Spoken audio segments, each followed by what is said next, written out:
This is the second half of our study of the book of Judges, and you can see here in chapter 6 that after 40 years of rest, Israel went back to evil practices, and they were hiding in caves after 7 years of oppression from the Midianites. So if we look down here in verse 11, the angel of the Lord comes to, and again, every time we see that term, we don't really know if, unless we carefully examine every context, whether it's Jesus or an angel. Usually angel of the Lord is the pre-incarnate Christ. So second person of the Trinity, whatever you want to call him. This is probably who it refers to, but I'll probably say messenger throughout. So, or, angel or messenger. So angel of the Lord came to where someone named Gideon was secretly threshing wheat, secretly because of the Midianites. And this angel greets Gideon by calling him a courageous warrior. But Gideon asks where God has been the last 7 years when they've been oppressed, though it should have been clear enough that they were reaping what they had sown. It's kind of ironic that he's there secretly threshing grain.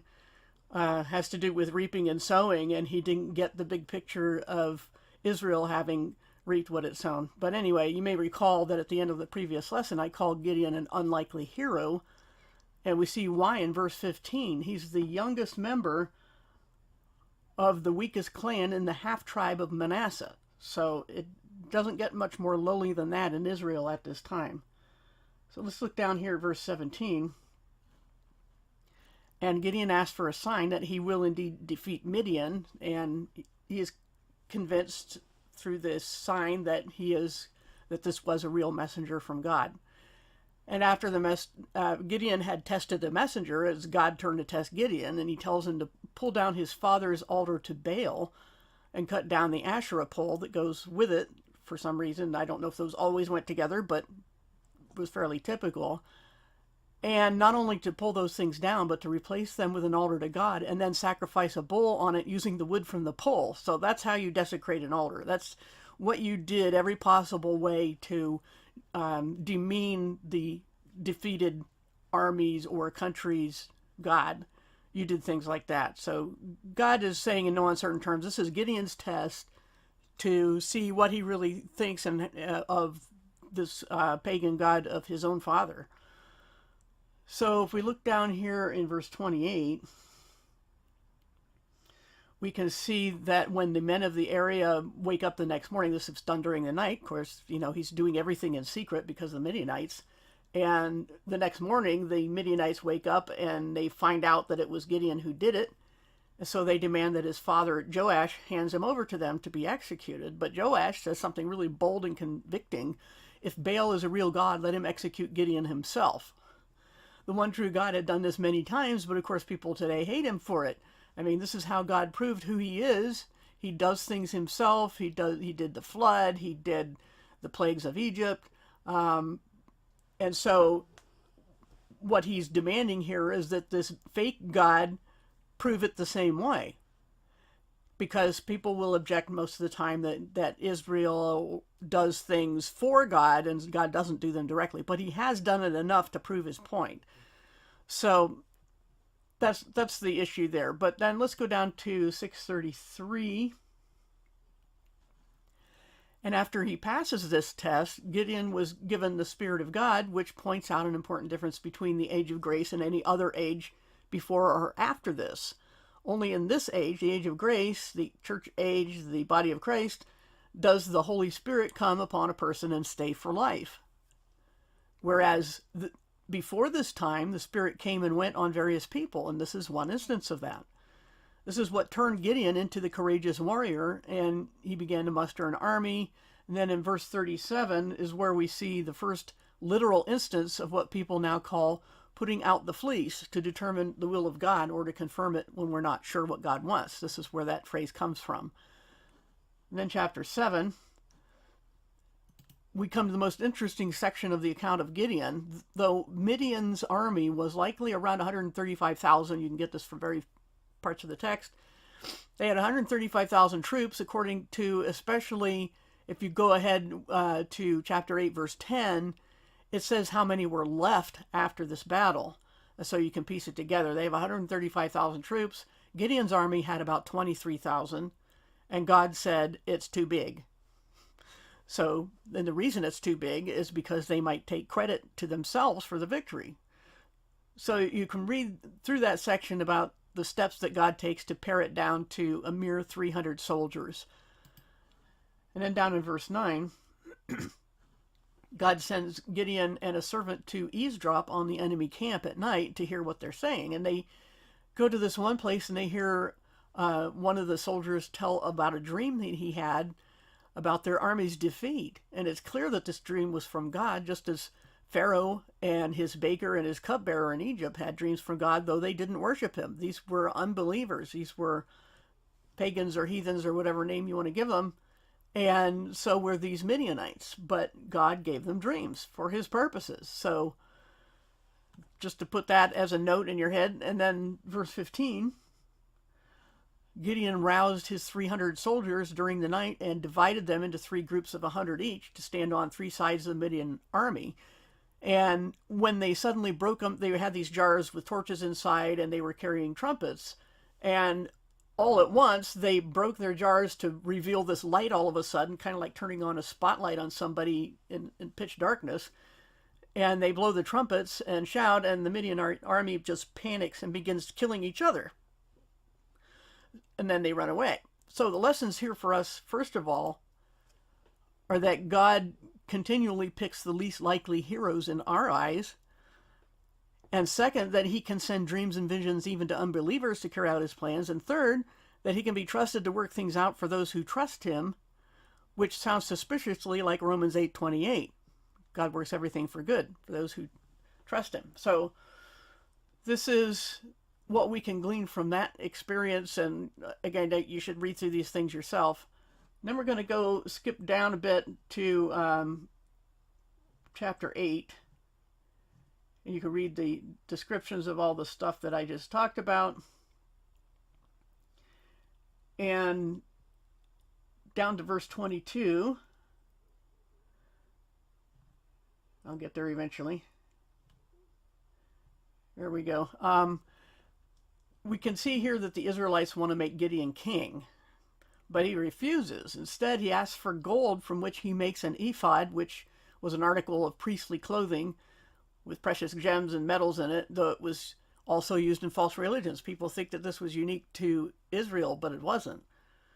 Lots of people had ephods. I mean, the making of it was God's demand, and there's going to be overlap of the same kind of religious practices, but this is just one little detail anyway, and the thing is that what Gideon is doing with it, and it turns out that it became a false god to him and his family and his people, the whole nation. So then down in verse 27, you can see there that even though God allowed, in spite of this, God allowed Israel to have rest for 40 years while Gideon lived. And that's, of course, you'll see that 40 all over the place, especially in Judges here. There's lots of 40-year judging terms. But he did this out of mercy and patience because they were already back to evil practices. And this was Gideon. God, the one true God, just helped him defeat a much larger army, and he turns immediately to idolatry. Then we'll go down to chapter 9. And Gideon's son Abimelech decided to make himself the sole ruler of Israel by murdering all his brothers. So there's this lone survivor named Jotham, or Jotham, however you pronounce it. And let's look down in verse 8. And he gave the people a lesson in ingratitude by telling this story. You can read through it about the trees and the grapevine and all that. And it's a story of ingratitude and how they should, not only did Gideon and his family quickly turn to idolatry, but these people also turned on their own family. And so he utters this curse from God, may a curse be on, people who do things like that, killing off all his brothers. And then he took off before Abimelech was able to kill him. So down verse 50, I keep rolling the other side. They only sink if I roll the left side here. Skipping down to verse 50. And we can see here that we've skipped past the details of how God sets up to avenge Gideon's sons.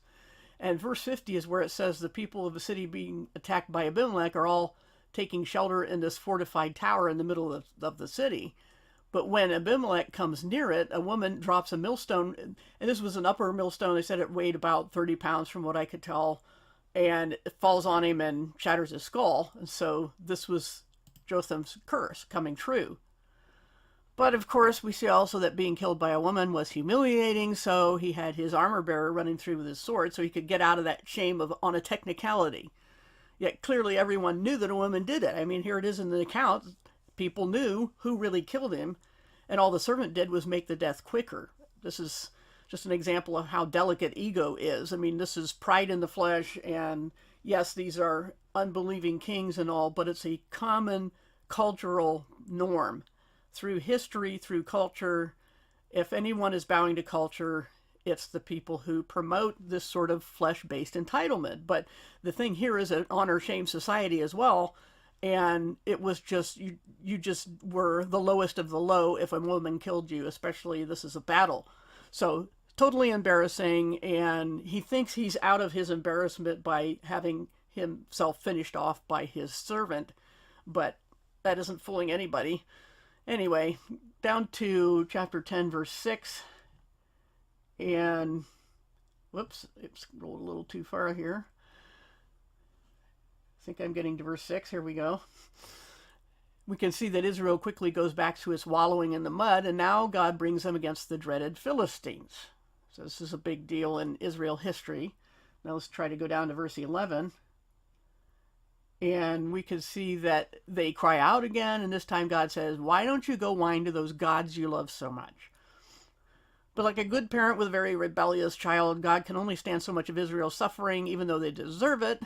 So along comes Jephthah, and this is a name better known to critics and anti-Christians than Christians, sadly.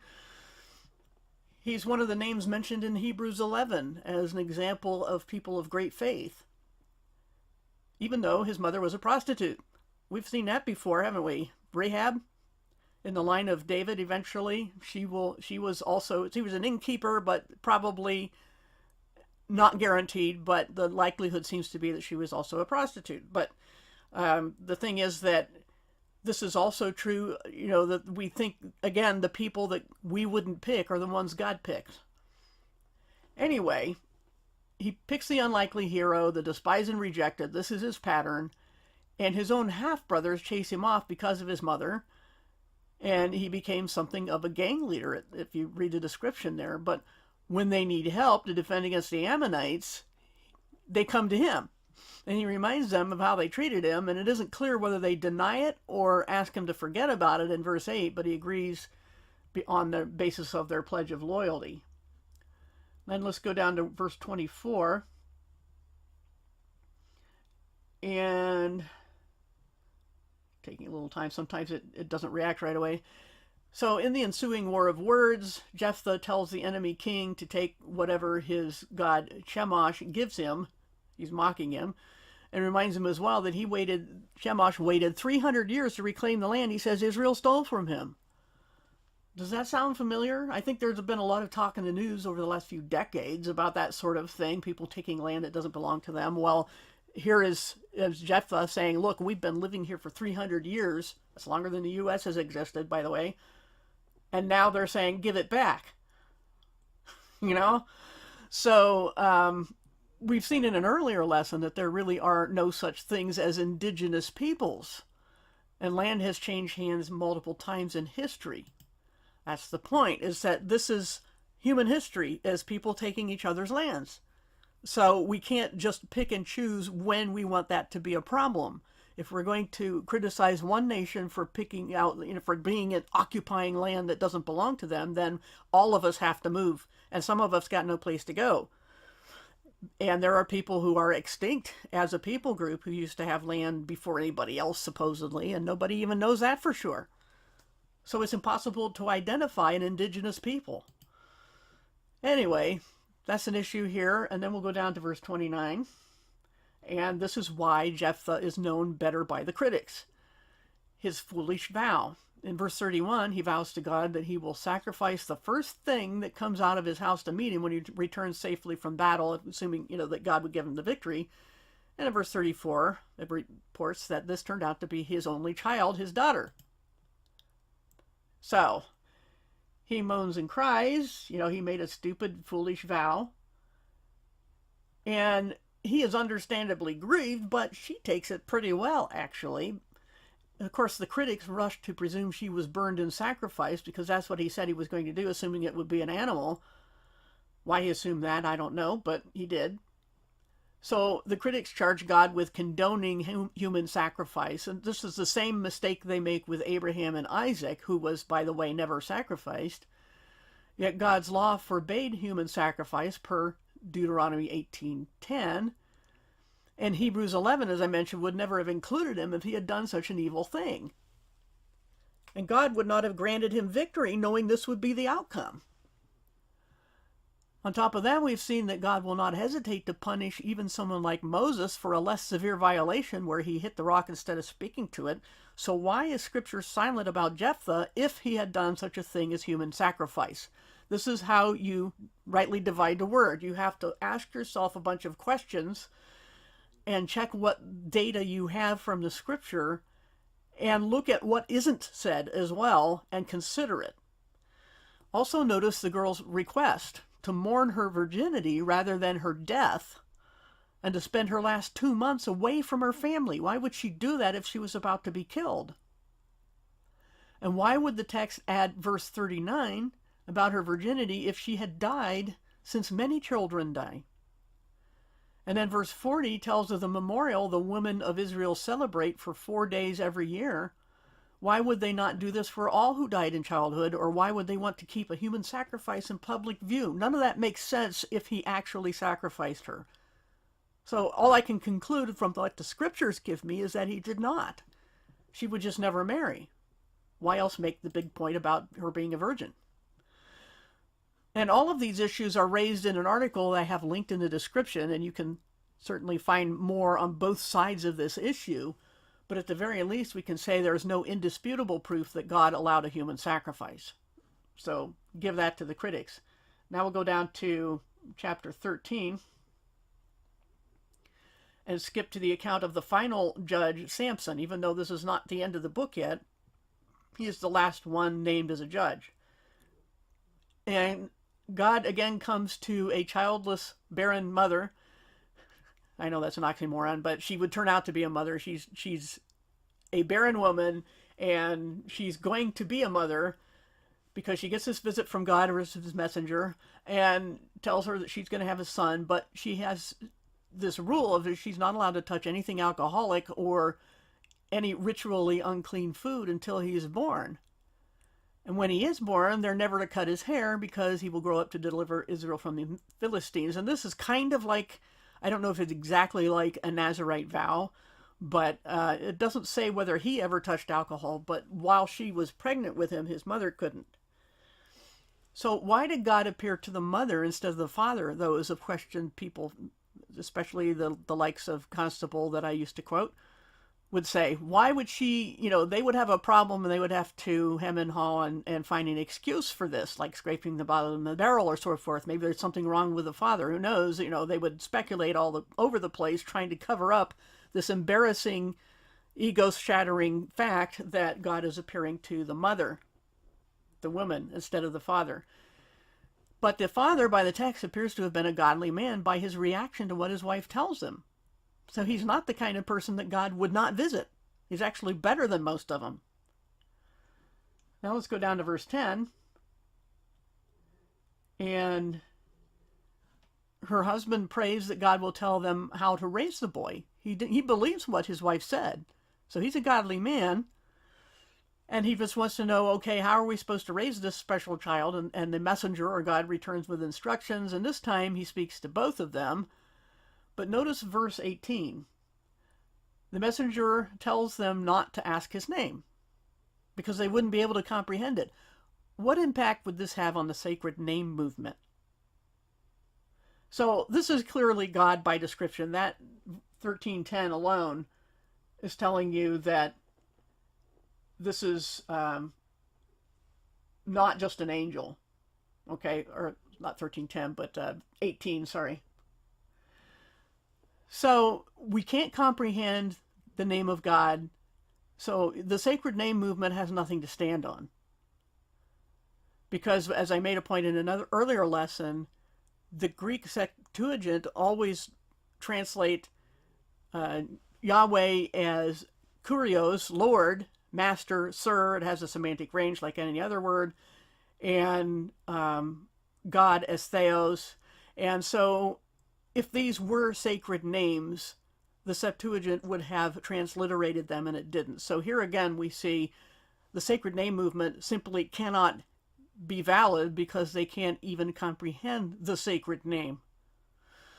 So now let's go down to 14, and we can see here that it won't turn out to be, in spite of the fact that God himself came to these people and confirmed that even though they had been childless, they're going to have a son, he's going to be special, he's going to rescue his people. But it's not going to turn out to be all unicorns and lollipops. This is Samson, after all, and if you know anything about it, it's not, maybe some true, some false, this is what we can expect. He grows up and decides that his parents must get him a Philistine woman he saw for a wife. And he doesn't care that she's not an Israelite. So, first problem. But as we see in verse 4, this is God's way of creating a pretense upon which to dispense with the Philistines who were ruling over Israel. So he's laying down plans, but why does God need a pretense? We can only guess, but that's what Scripture tells us. God is making a reason for a conflict so he can wipe out the Philistines.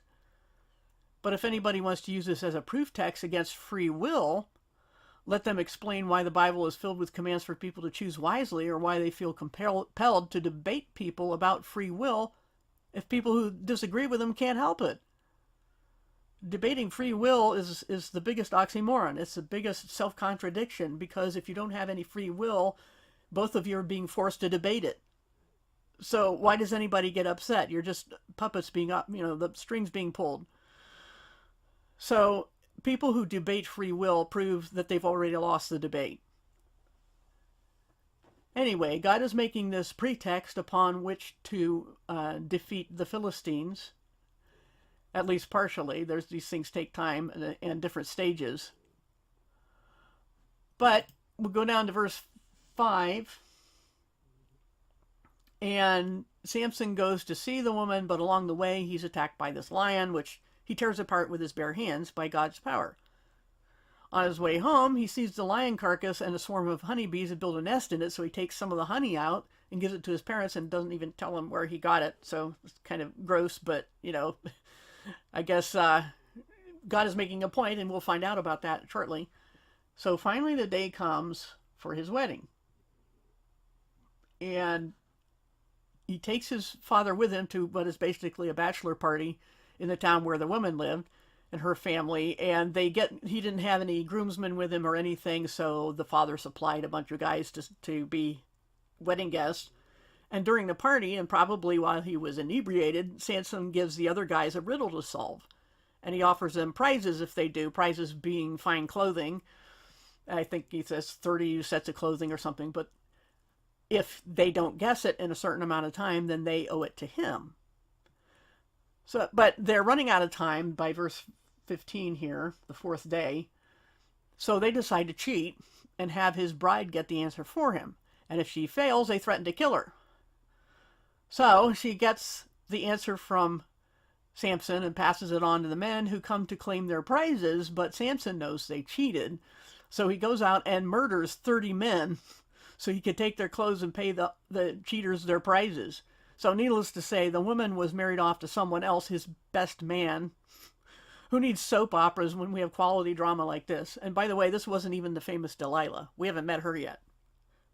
So here was this childless couple who's visited by God, given this special boy that they raised in special ways, and this is the way he lives. But God has his purposes. So we'll go down to chapter 15.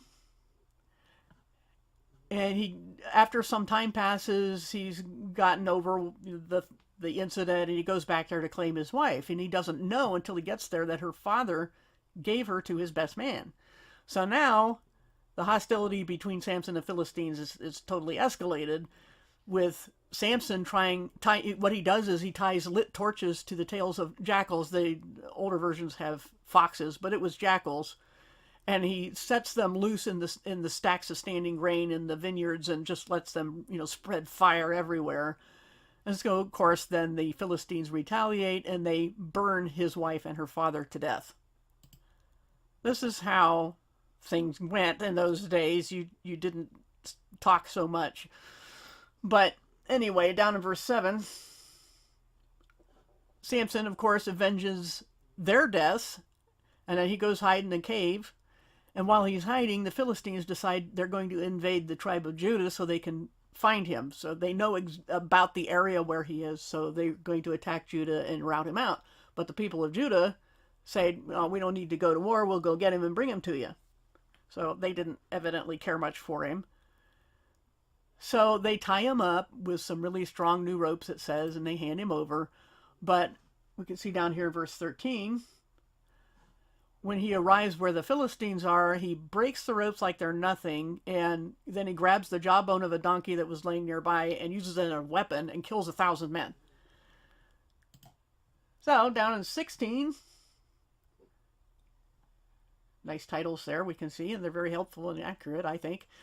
He goes to Gaza to hire a prostitute, but the Philistines find out about it and wait by the city gate to capture him. So again, this is not a high character. But he leaves in the middle of the night and not wait till morning like they expected, and he pulls the gates right out of the ground. So he doesn't care about locked gates. He just lifted them right up out of the ground. Now, is in verse 4, is where we meet Delilah. But instead of threatening her with death unless she finds out the secret of his strength, the Philistines offer her money. He isn't dumb enough to tell her the truth, so he keeps tricking her over and over, and she keeps trying, and then finally he snaps. And the male entitlement crowd will go, see, she's a nag. All women are nags. All women are like Delilah. I have heard that said. I've seen it written. All women are Jezebels, and we'll meet her later. Not in this study, but the fact is that these are nasty people on all sides. So using this as some kind of indictment of Christian women is just really, really bad logic and worse character on the critic's part. Anyway, in verse 15, she realizes somehow that he has finally told her the truth about the secret of his strength being in his long hair. So she lulls him to sleep. They cut off his hair and then they gouge out his eyes. Nasty people. But God chose him. He knew how this would turn out. If God didn't believe in free will, then Samson wouldn't have done any of this stuff. But even though God chose him and knew this was going to happen, nothing says that God told him to give away the secret of his strength either. So God isn't making him do these things. But he's working through it. He picks people knowing how they're going to react, and his purposes are achieved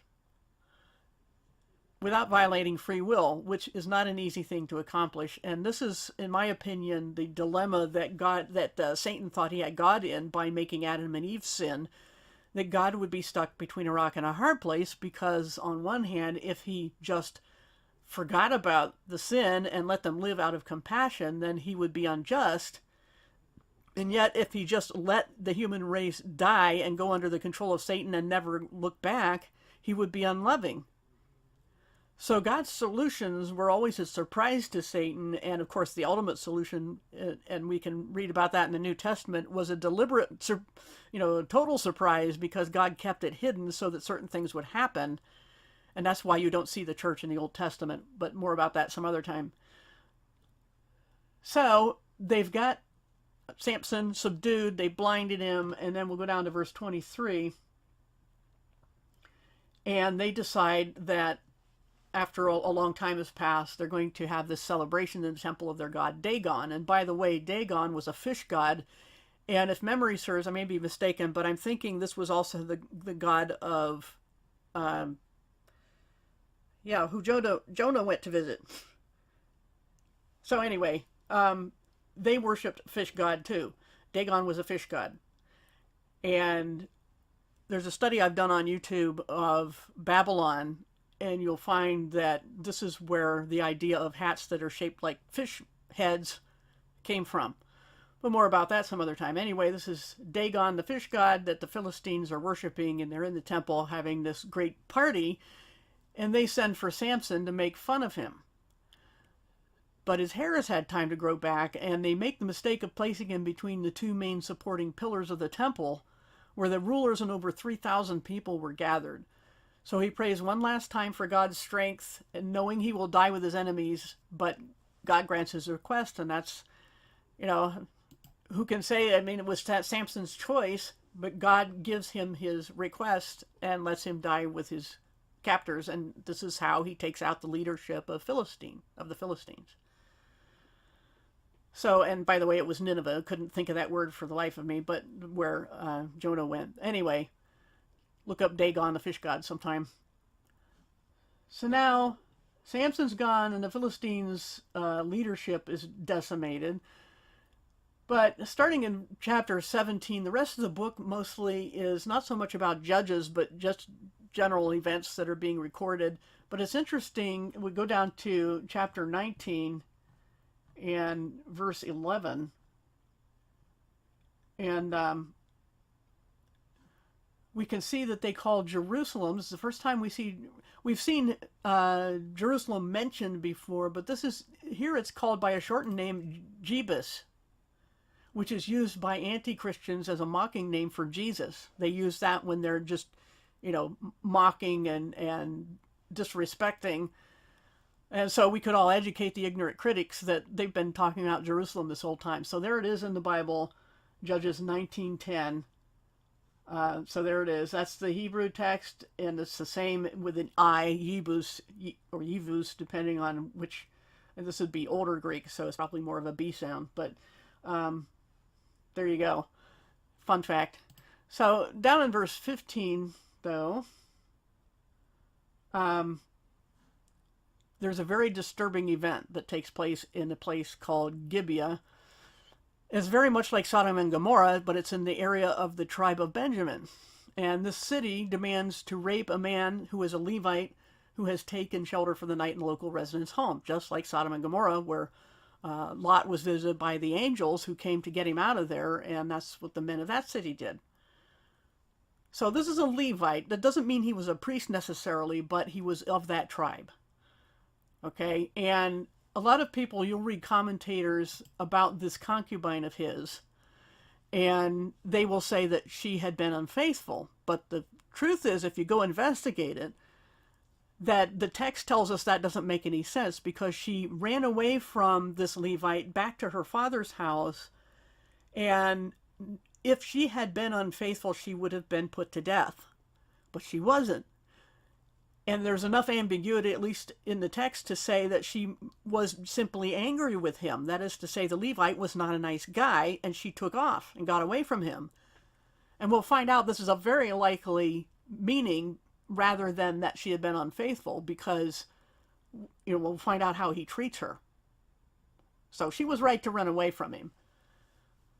But you know how the commentators are. They'll want to say, well, she was unfaithful, so she deserves what she's about to get. But even the most cold-blooded monster would kind of, I think, hesitate at this payback. This is way out of line. Even if she had been unfaithful, she was supposed to be stoned to death, and that's a far more humane death than she was about to experience. So, as with Lot, who I think was bluffing, as I mentioned in that lesson, we look down here in verse 22.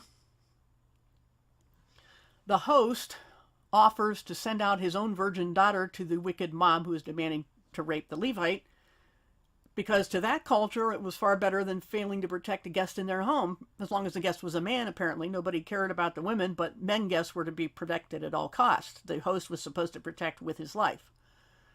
Women simply didn't matter to them. But it was the Levite who grabbed his own concubine and threw her out to them.